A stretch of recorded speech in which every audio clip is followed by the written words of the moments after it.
The sensor array failed first. Then the navigation system went dark.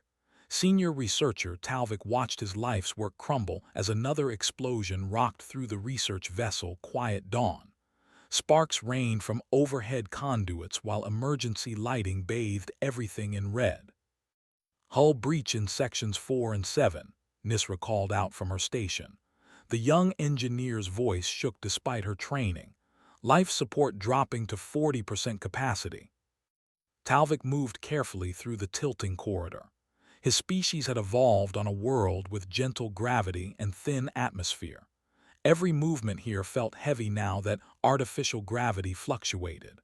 Around him, his crew of 17 researchers struggled to seal bulkheads and reroute failing systems. They had found something remarkable, an ancient structure floating in unexplored space, older than any known civilization. The archaeological discovery would have made history. Instead, it made corpses. 3 colleagues died when the structure's automated defenses activated without warning. Kinetic missiles tore through their ship like paper. "Can we jump to faster-than-light speed?" Talvik asked. Nisra checked her console and shook her head. "Drive core is offline. We're dead in space." Through the viewport, Talvik could see the ancient weapons platform. It hung there like a patient predator tracking their crippled vessel. More missiles would come. He knew this. They all knew this. "Send the distress signal on all frequencies," he ordered. "Broad spectrum. Someone might hear us."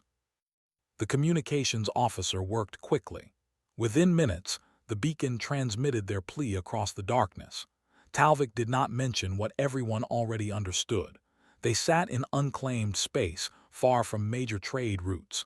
The weapons platform made approach deadly. No sane species would risk their ships for 17 strangers. Hours crawled past. Oxygen levels dropped. The survivors gathered in the remaining pressurized sections, sharing what little remained. Nisra worked tirelessly to repair damaged systems, her young face tight with concentration. Talvik helped where he could, though his old appendages moved slower than they once did. "We're receiving responses," the communications officer announced. Hope flickered. Talvik moved to read the incoming messages. The first came from a Centaurian merchant fleet. They acknowledged the signal, but declared the risk too great. Their insurance wouldn't cover rescue operations near active weapons platforms. The second message arrived from a coalition patrol. They expressed sympathy and promised to mark the location for future recovery teams. Future, after everyone aboard died. More responses trickled in. All said the same thing in different words. "Too dangerous, too far, too expensive, good luck." Talvik felt something break inside him that had nothing to do with the ship. He turned away from the console and saw his crew watching him. They looked to him for answers he could not provide. "Keep trying," he said quietly. "Someone might help." But hope was a dying thing now. Nisra collapsed 6 hours later. Her injuries from the initial attack had worsened. Dr. Vane did what he could with limited supplies, but the young engineer needed proper medical facilities. They all did. Talvik sat in the command center and accessed their database. He searched for any species known to operate in this region. The computer suggested several possibilities, then flagged one entry with a warning notation. "Humans." Earth's 3rd Expeditionary Fleet patrolled sectors near this area. Talvik read the species profile with growing unease. Humans came from a world classified as a death world, crushing gravity, toxic atmosphere by galactic standards, apex predators who evolved through constant violence. Most civilized species avoided them. "Should I try transmitting directly to human frequencies?" the communications officer asked. Talvik hesitated. Every instinct warned against inviting Deathworlders close, but what choice remained? He gave permission. The message went out, silence answered. More hours passed. Life support continued failing. 2 more crew members required medical attention. Talvik helped move them to makeshift beds, feeling his own strength fade. Then the sensors detected something. Multiple contacts dropping from faster-than-light travel, the officer announced. His voice climbed with emotion. 47 ships, they're broadcasting Earth signatures. Talvik pulled up the tactical display. His breathing stopped. 47 warships had just appeared in their sensor range. Not merchant vessels, not light patrol craft, warships, each one massive enough to carry hundreds of crew. Battle-scarred hulls marked with Earth's blue and green insignia. They sent an entire fleet, someone whispered, for us. The lead vessel transmitted a message. The translator worked to convert the alien language. Quiet Dawn, this is Captain Hollies of the Earth vessel Unbreakable. We received your distress call. Hold position. Medical teams are preparing to extract your crew. Combat units will handle the weapons platform. You're going to be okay. Talvik stared at the transmission. An entire battle fleet. For 17 researchers they had never met. Sir, they're moving into attack formation around the platform, Tactical reported. 6 ships creating a defensive screen, multiple assault craft launching. They're going to board that structure. Through the viewport, Talvik watched the human ships maneuver. They moved with precision, each vessel supporting others, not running from danger, moving toward it. Why, Nisra whispered from her medical bed, why would Deathworlders risk so much? Talvik had no answer. The database warned that humans were dangerous, unpredictable, products of a brutal world that killed without mercy. But the database said nothing about humans who traveled across space to save strangers. Another transmission came through. Quiet Dawn, this is Dr. Patel aboard the medical ship Sanctuary. We're approaching your position. My team specializes in emergency xenobiology. We'll adapt our equipment to your species. Just hold on a little longer. The human ship surrounded them now, protective, like the shell around vulnerable flesh. Talvik looked at his crew and saw the same confusion reflected in their faces. They had called for help expecting nothing. Instead, they received everything. Hollies reviewed the tactical display while her crew worked around her. The ancient weapons platform loomed on their screens, still tracking the damaged Valorian vessel. 17 lives hung in the balance. She would not let them fall. Hayes, status on the assault teams, she said to her second-in-command. Lieutenant Hayes consulted his console. Sergeant Rico's Marines are ready. They've equipped for hostile environment breach. The boarding craft can attach to the platform's outer hull. Hollies nodded. She had fought in the expansion wars, seen colonies burn and ships break apart in the void. This mission felt different. No territory to claim, no resources to secure, just people who needed help. All ships maintain defensive formation, she transmitted to the fleet. Protect that research vessel, nothing gets through. 6 warships moved into position, creating a barrier between the Valorians and the weapons platform. Their point defense systems came online, ready to intercept any missiles. The other ships held back, weapons armed but restrained. Rico stood in the assault craft with his squad, 20 Marines, all volunteers. They knew the risks. Ancient automated defenses could kill them before they breached the hull, but someone had to disable that platform. Remember the briefing, Rico told his team. We don't know what's inside, could be simple machines, could be worse.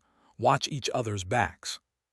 Corporal Daniels checked her rifle one final time. Think those Valorians know we're doing this for free? Does it matter? Rico asked. Daniels smiled. Guess not. The assault craft launched. 6 small vessels accelerated toward the platform, using evasive patterns to avoid targeting sensors. Point defense lasers from the human fleet provided suppressing fire, confusing the ancient systems. Aboard the medical ship Sanctuary, Dr. Patel prepared her team. They had received basic data on Valorian physiology during the flight. Low-gravity species, fragile bone structure, oxygen requirements different from humans. We need to be gentle, Patel instructed her nurses. What seems like normal handling to us could injure them. Reduce artificial gravity in the medical bay to zero point 0.3 standard. Prepare oxygen mixtures for their atmosphere requirements. Nurse Carla adjusted the environmental controls. Their body temperature runs cooler than ours. Should I reduce ambient temperature? Yes, make them comfortable. Patel pulled up the Valorian medical data again, memorizing details. She had treated dozens of species in her career, but never under these circumstances. Usually she worked in well-equipped stations, not active combat zones. The medical shuttles launched from Sanctuary. Small craft with enhanced life support systems approached the crippled research vessel. Human pilots navigated carefully around debris, conscious that one wrong move could damage the already fragile ship. Rico's team reached the platform. Magnetic clamps locked their boarding craft against the hull. Cutting tools activated, slicing through ancient metal. The breach took minutes that felt like hours. "We're in," Rico reported. His helmet camera transmitted back to the fleet. "Corridor is clear. No atmosphere. Looks like this place has been dead for centuries."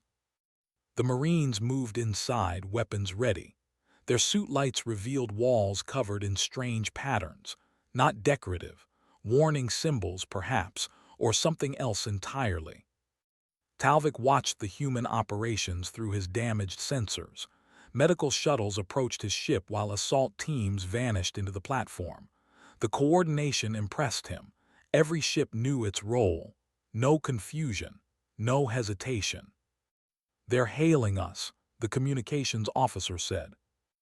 A new voice came through, warm despite the mechanical translation. "Quiet Dawn, this is Lieutenant Wilson on Medical Shuttle 3. We're preparing to dock with your port airlock. Do you have injured crew who can't move on their own?" Talvik responded quickly. "Yes, 3 crew members need assistance. Our doctor is with them." "Understood. My team will bring portable medical equipment. We'll stabilize them before transport." The human shuttles docked with gentle precision. Talvik heard the airlock cycle. Then the inner door opened and he saw them for the first time. Humans stood taller than Valorians, heavier. Their environmental suits looked like armor built to withstand punishment, but they moved carefully through the damaged ship, conscious of their size and strength. Lieutenant Wilson approached Talvik. Through the faceplate, Talvik could see human features. 2 eyes, bilateral symmetry, but something in the expression seemed soft, concerned. "Sir, we need to evacuate your crew to Sanctuary," Wilson said. "Our medical facilities can handle your injuries. Are you able to walk?" "Yes, but are injured." "My team will carry them.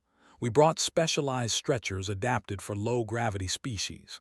Wilson gestured to other humans who moved deeper into the ship, following Dr. Vane's directions. Talvik watched a human medic kneel beside Nisra's bed. The young engineer's eyes widened with fear at the large figure looming over her. But the medic spoke in gentle tones through the translator. "I'm not going to hurt you. My name is Carla. I'm going to check your vital signs and then we'll move you somewhere safe. Is that okay?" Nisra nodded weakly. Carla worked with slow, deliberate movements. Her gloved hands adjusted monitoring equipment with surprising delicacy for such a large creature. Inside the weapons platform, Rico's team discovered something wrong. The corridor ended at a massive chamber, and inside that chamber, rows of pods lined the walls. Not storage containers, stasis pods. "Command, we have a situation," Rico transmitted. "This place isn't just automated. There's something sleeping here." Hayes received the report on Unbreakable. He turned to Hollies. "Captain, the assault team found stasis technology. Unknown occupants." Hollies felt ice in her stomach. "Tell them not to disturb anything. Begin careful withdrawal." But the platform had already detected the intrusion. Systems came online that had slept for millennia. The stasis pods began their wake cycle. Rico watched the first pod open. The creature inside stood 3 times his height, insectoid, armored, and very, very angry. "Contact!" he shouted as weapons fire erupted in the ancient chamber. Plasma fire lit up the chamber as harvesters emerged from their ancient sleep.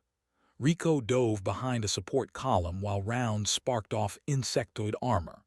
The creatures moved fast despite their size, mandibles clicking with rage at the intruders. "Fall back to the breach point," Rico ordered. His squad retreated in coordinated pairs, maintaining covering fire. Corporal Daniels took position at a doorway, rifle hammering at the approaching creatures. More stasis pods opened. Dozens. The harvesters had been waiting here for thousands of years, and now they woke hungry. Aboard Sanctuary, Nisra felt gentle hands lift her onto a stretcher. The human medic Carla worked with 2 others, moving the injured Valorian with extreme care. Nisra's species weighed far less than humans. These Deathworlders could probably crush her accidentally. But they didn't. They handled her like fragile glass. "You're doing great," Carla said through the translator. "We'll have you in proper medical care soon." Nisra watched other humans evacuating her crewmates. Each Valorian received the same careful treatment. One human stopped to retrieve a researcher's drop data pad, recognizing it held important work. Another human medic noticed an injured Valorian favoring one appendage and immediately adjusted their grip to avoid pressure on the wound.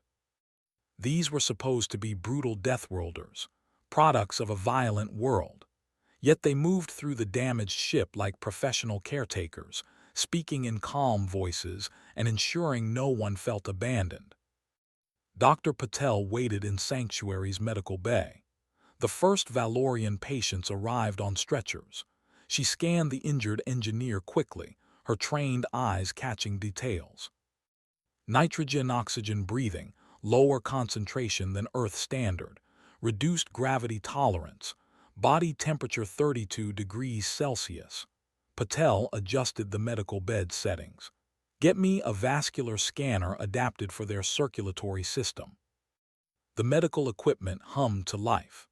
Patel worked quickly but gently, conscious that her human strength could harm these fragile beings. She had studied the transmitted medical data during approach, memorizing Valorian anatomy like preparing for the most important exam of her life. Nisra felt something strange. The fear began fading. These humans clearly knew what they were doing. Dr. Patel's hands moved with precise confidence, adjusting instruments and monitoring readouts. "You have internal bleeding in your lower left torso," Patel explained. "Nothing we can't handle. I'm going to seal the damaged vessels. You'll feel some pressure." The medical laser activated. Nisra watched the human doctor work with impressive skill. Patel breathed steadily, her movements economical and sure. How many lives had she saved? How many species had she treated? Inside the weapons platform, Rico's squad fought for every meter. The harvesters kept coming, climbing walls and dropping from overhead. Private Chen went down with a damaged leg. Rico grabbed him immediately, hauling the younger Marine behind cover. "Leave me," Chen gasped. "Get to extraction." "Shut up," Rico growled, returning fire with his sidearm while dragging Chen backward. "Nobody stays behind." Corporal Daniels appeared at Rico's side. "Sir, we can't hold this position much longer. There's too many." Rico checked his tactical display. The extraction point sat 30 meters away through a corridor now filled with hostiles. His squad numbered 20 when they started. 18 remained combat effective. 2 injured. 0 dead, and he intended to keep that number. "Hayes, this is Rico. We need emergency extraction now. We're bringing wounded." Back on Unbreakable, Lieutenant Hayes reviewed the situation. The assault team was pinned. Harvesters swarmed through the platform, and that weapons system still tracked the Valorian ship. "Captain, we need to make a decision," Hayes said to Hollies. "We can extract the Marines, but the platform will remain active, or we can destroy it with them still inside." Holly stared at the tactical display. 17 Valorian researchers safe aboard Sanctuary. 20 human marines fighting ancient monsters. More human ships forming a protective screen. All of this for strangers most species ignored. "Get our people out," she ordered. "Then we eliminate that platform." Hayes transmitted new orders. 6 more assault craft launched from the fleet, racing toward the platform. These carried heavy weapons and extraction specialists. Talvik stood in Sanctuary's observation area. Other Valorian survivors gathered around him, watching the battle unfold on viewscreens. Human ships maneuvered with deadly grace, their weapons targeting the platform's external defenses. But they held fire on the main structure. Their people remained inside. "They're dying for us," one researcher whispered. "Why would they do this?" Talvik had no answer. The database files said humans were dangerous. They conquered through superior force. They came from a world so harsh that only the strongest survived. But the database never mentioned this. Warriors who refused to abandon the wounded. Doctors who learned alien medicine in hours. An entire fleet risking themselves for 17 strangers. The second wave of assault craft breached the platform. Fresh Marines poured into the corridors, laying down suppressing fire. The extraction specialists moved with purpose, fighting through harvesters to reach Rico's pinned squad. Daniels took a hit. The plasma round scorched through her armor, burning flesh beneath. She dropped with a scream. Rico was there instantly, pressing emergency sealant against the wound. "Medic," he shouted into his comm. A combat medic pushed through the fighting, sliding to Daniel's side.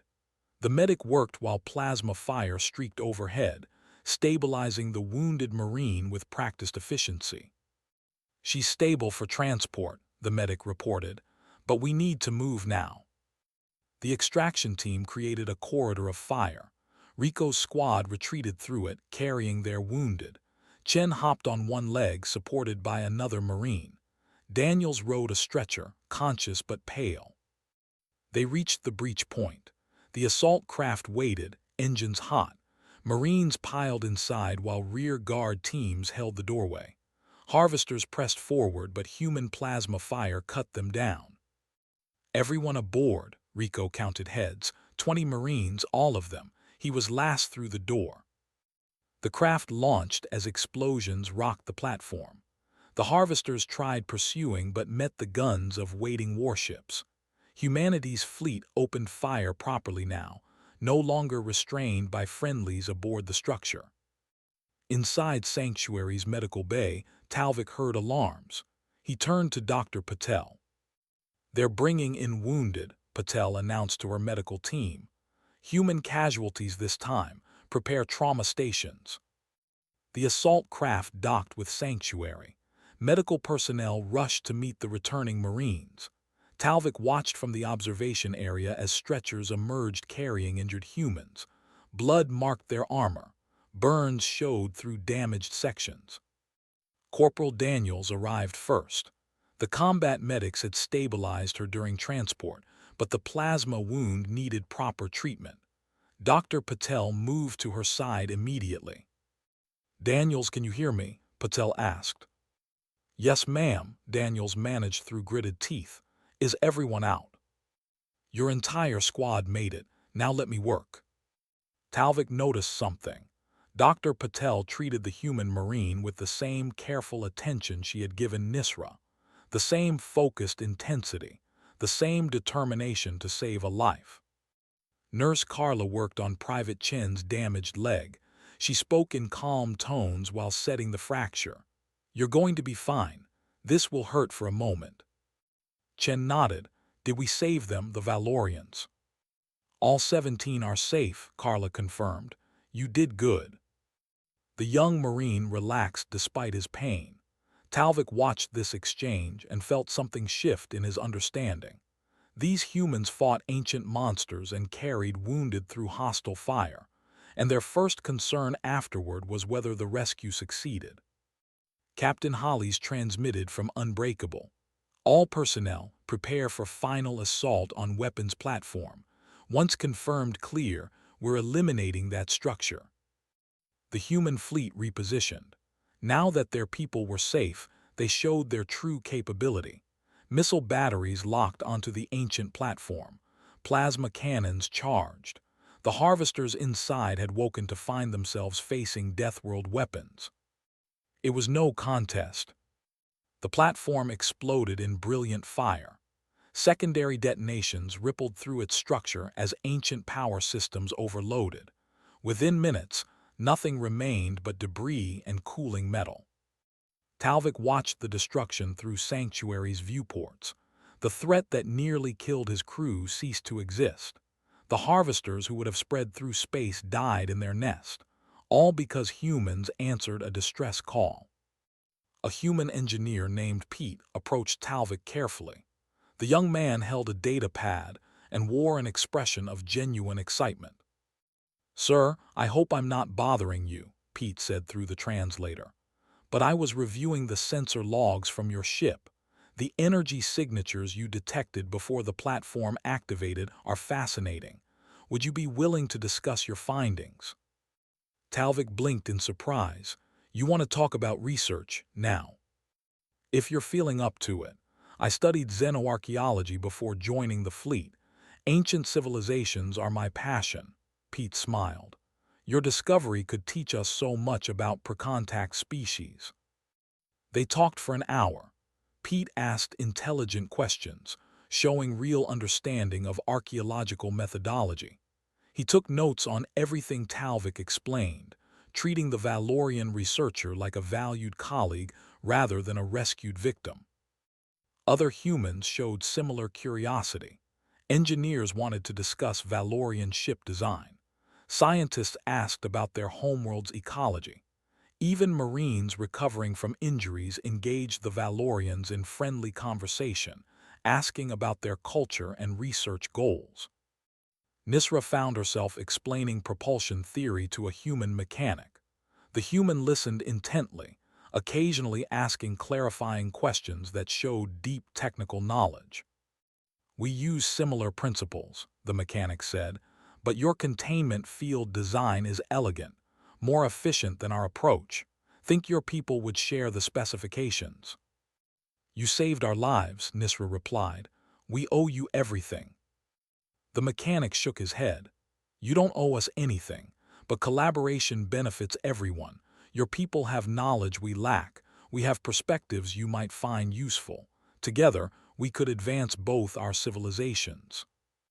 Dr. Patel finished treating Corporal Daniels and found Talvik in the observation area.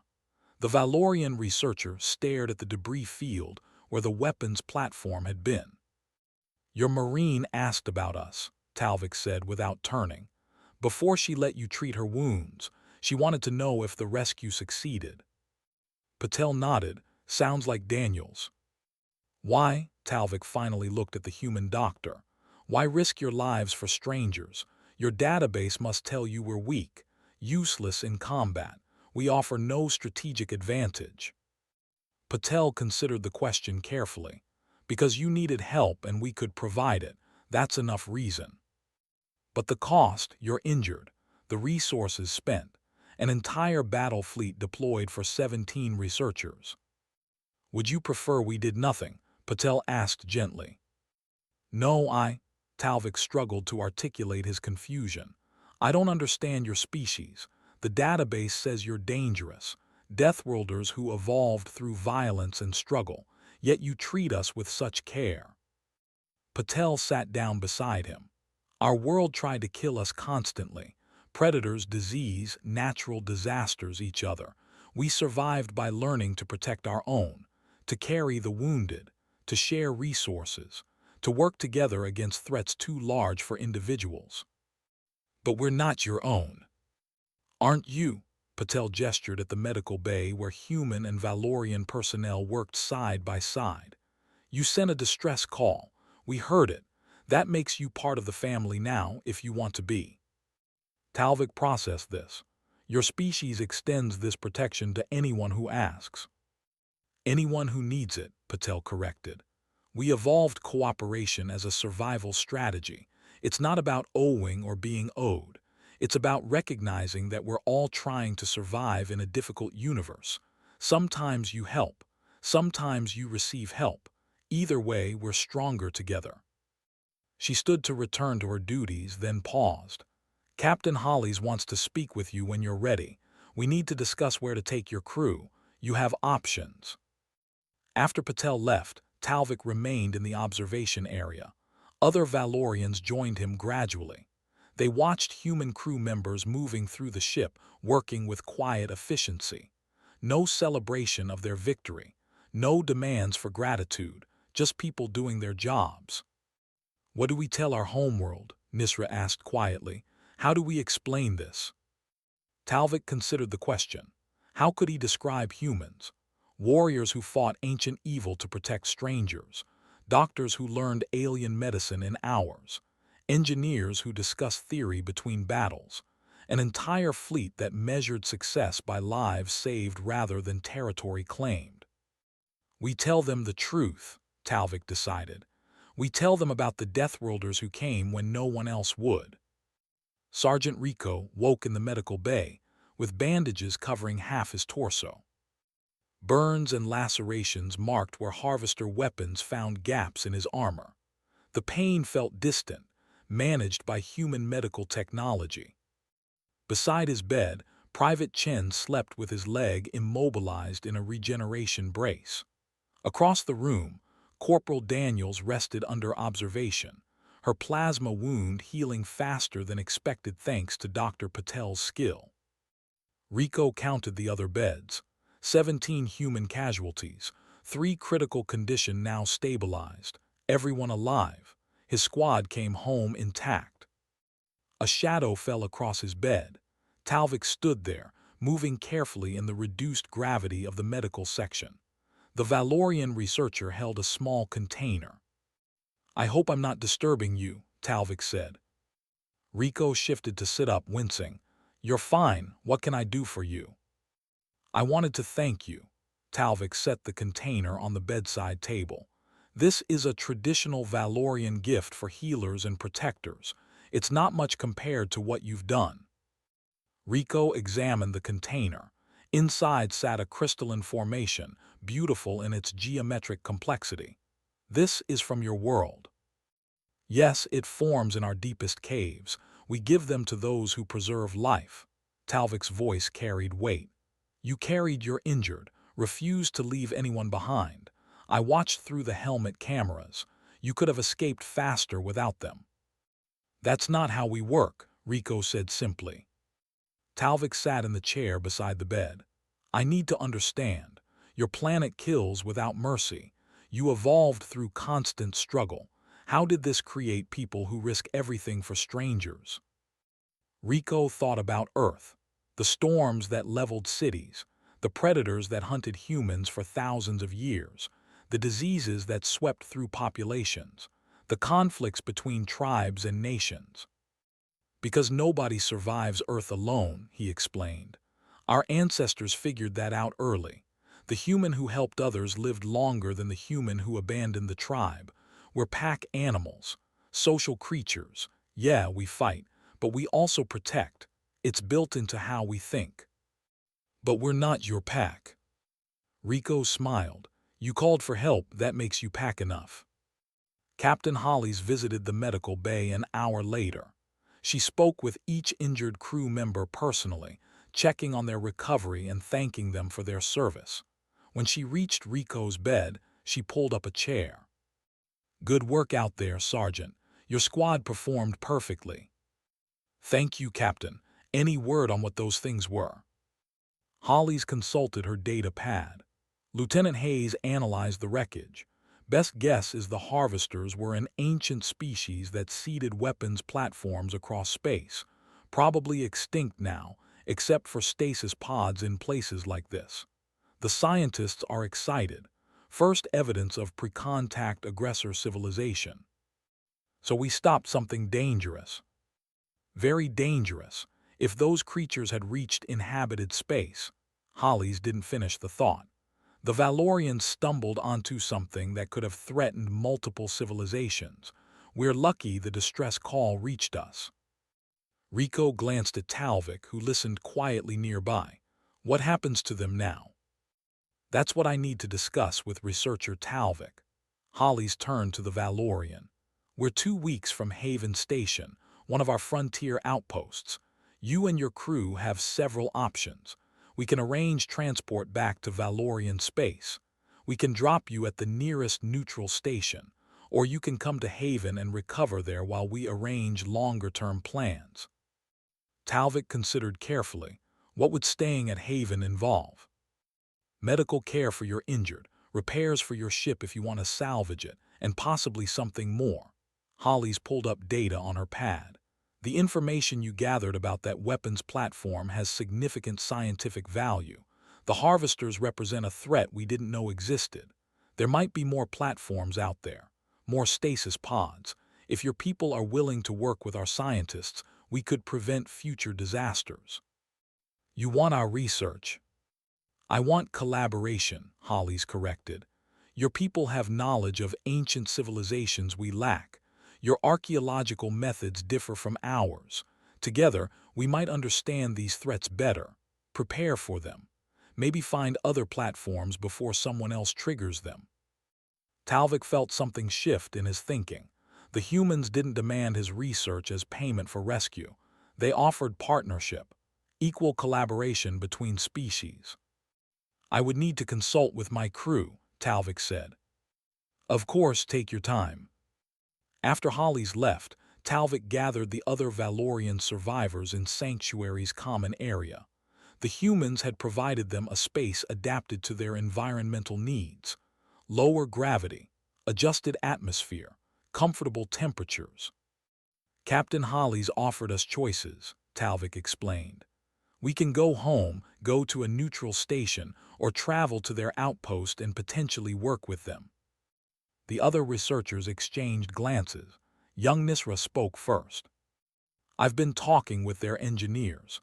The things they could teach us about propulsion systems and structural integrity, and what we could teach them about archaeological preservation and ancient energy signatures. Her eyes shone with excitement. This could advance both our civilizations. Dr. Vane nodded. Their medical technology saved lives I couldn't. Dr. Patel shared her techniques freely, taught me procedures I've never seen. Imagine what Valorian and human medicine could accomplish together. Other researchers voiced agreement. The humans fascinated them, not because they were dangerous, but because they combined strength with curiosity, military power with scientific passion, the ability to fight ancient monsters and discuss theory with equal enthusiasm. We vote to stay, Talvik announced, to work with the humans. He sent the message to Captain Hollis. Her response came quickly. Welcome aboard for the long haul. I think this is the beginning of something important. 2 weeks later, the human fleet approached Haven Station. The massive orbital facility orbited a frontier world, serving as a hub for exploration and research. Ships from multiple human colonies docked there, along with vessels from other species willing to trade with Deathworlders. The Valorians watched through viewports as Haven grew larger. Other species lived there, worked alongside humans. The database had portrayed humanity as isolated, avoided by civilized space. But this station showed something different. Attention all vessels, this is Haven Control, a voice transmitted. Welcome home, Third Fleet. We received the reports about your rescue operation. Well done. Priority docking for medical cases granted. Station Commander Walsh will greet the Valorian guests personally. The ships docked smoothly. Talvik led his crew through the airlock into a station designed for multiple species. The corridors had adjustable gravity zones. Different atmospheric mixtures flowed through designated sections. Aliens of various types moved about their business. Station Commander Walsh met them at the docking bay. She was older than Captain Hollis, with gray hair and scars that spoke of long service. but her smile seemed genuine as she approached the Valorian group. "Researcher Talvik, welcome to Haven Station. We're honored to host you and your crew." Walsh gestured around the bay. "I've prepared quarters adapted to your environmental needs. Medical facilities are standing by for anyone who needs continued treatment, and I understand you're interested in collaborative research." Talvik noticed how Walsh spoke to him as an equal, not a rescued victim, not a burden, a colleague with valuable expertise. "Yes, Commander. My crew voted unanimously to work with your people." "Excellent. I'll have my science director contact you tomorrow. For now, get settled and rest. You've been through an ordeal."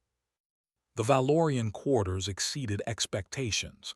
Humans had studied their requirements carefully, adjusting every detail. The gravity felt right. The air tasted familiar.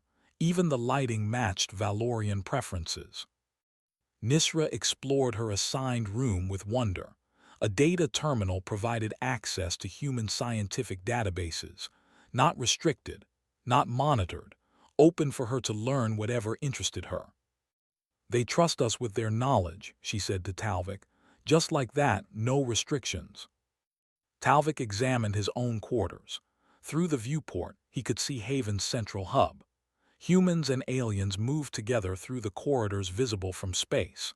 A Centaurian merchant argued with a human trader, both gesturing emphatically but without hostility. A group of multi-species engineers examined something on a portable display, pointing and discussing. This was the truth the database missed. Humans didn't conquer through force alone. They built partnerships, offered protection, shared knowledge, and others responded by choosing to work with them rather than against them. Days passed. The Valorian researchers integrated into Haven's scientific community. Nisra worked with human engineers, designing improved scanning equipment that combined both species' strengths. Dr. Vane assisted in the medical center, learning advanced trauma techniques while teaching Valorian biological knowledge.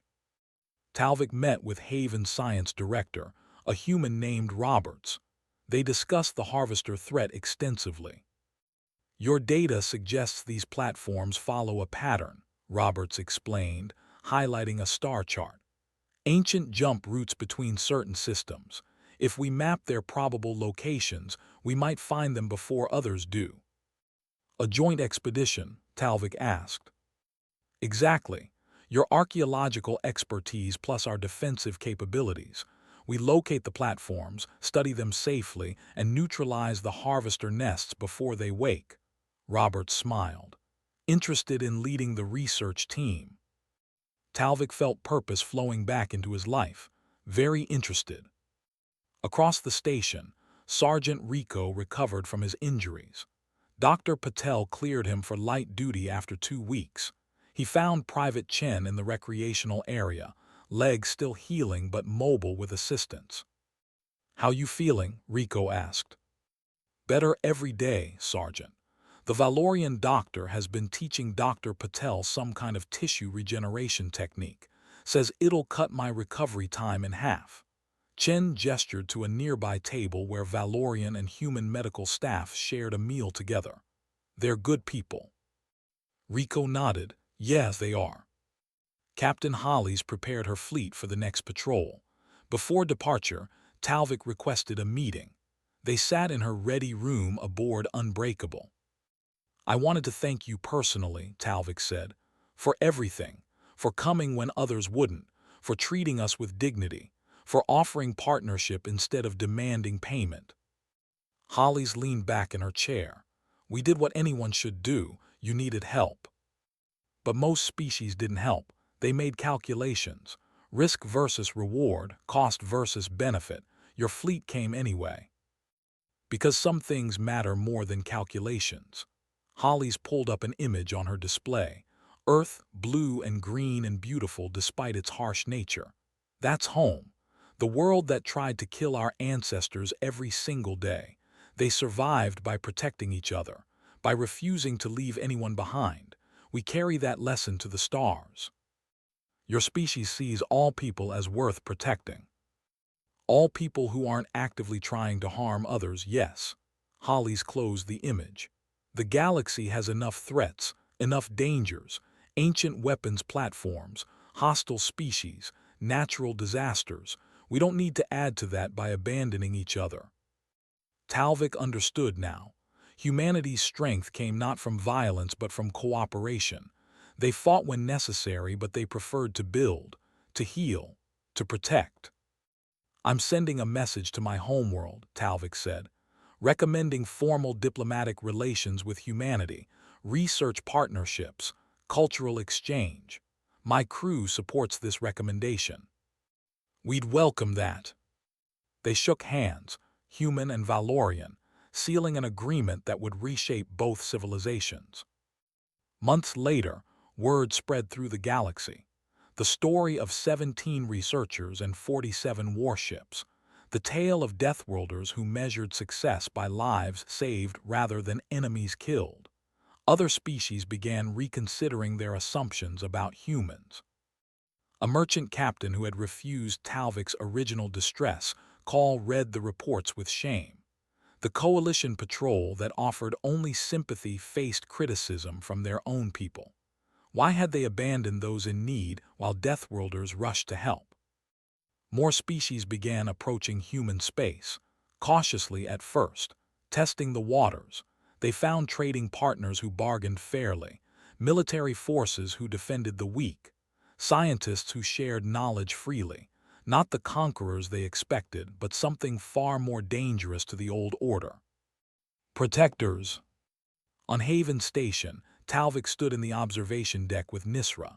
They watched Unbreakable and her sister ships prepare to depart for their next patrol. The warships moved with practiced grace, weapons ready but not aggressive, shields strong but not hostile. The database was wrong about them, Nisra said quietly. The database measured strength, Talvik replied. It never measured compassion or loyalty or the willingness to risk everything for strangers. Young Pete joined them, carrying plans for the next archaeological expedition, ready to hunt more ancient platforms. Talvik smiled, ready. The human fleet jumped to faster-than-light speed, vanishing in flashes of displaced energy, but their legacy remained. On Haven Station, humans and Valorians worked together. In Valorian space, governments discussed formal alliances. Throughout the galaxy, distress beacons still transmitted into the darkness. And now everyone knew. When you called for help when everyone else calculated the cost and turned away, there was one species that would come, with everything they had. Not for profit, not for territory, not for gratitude. Because you needed help, and they could provide it. The Deathworlders had arrived, and the universe would never be the same.